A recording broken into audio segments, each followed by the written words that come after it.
A decades-old Indian banyan tree on the chopping block tonight, but the outdoor circle now rallying to save it. It believes the tree could have historic roots and is cautioning against its removal. KITV4's Catherine Cruz has the story all new at 6.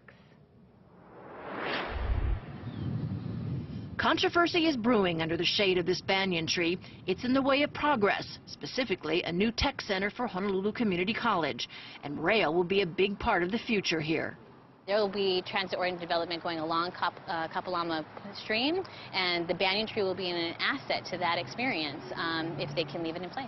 HCC plans to transplant 19 other mahogany trees, but the banyan is slated to go.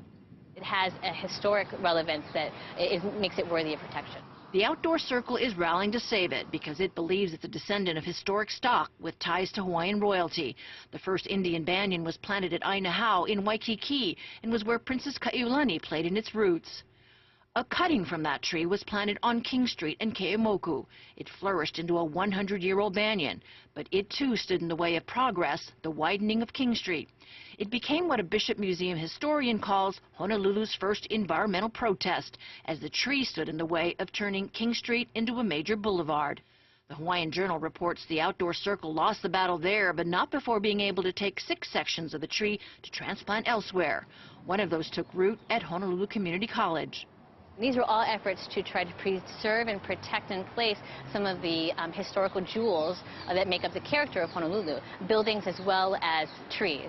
And the Honolulu Community College has an asset on its hands that we think that they should protect. But is it that same tree with historic roots? The Journal suggests otherwise, reporting that the HCC tree was later transplanted to Ala Beach Park, where it stands today. Townsend believes more research is needed to determine its proper pedigree. Aside from its genealogy, just the fact that it is a 60-year-old banyan tree that is providing amazing environmental services to an urbanized area that needs more trees, not less. The university really should be working to incorporate this tree into its expansion and plans, as opposed to trying to chop it down. The removal of this banyan probably won't happen anytime soon. Groundbreaking isn't slated until sometime next year. The Outdoor Circle plans to meet with HCC's chancellor on Monday. Catherine Cruz, KITV4 News.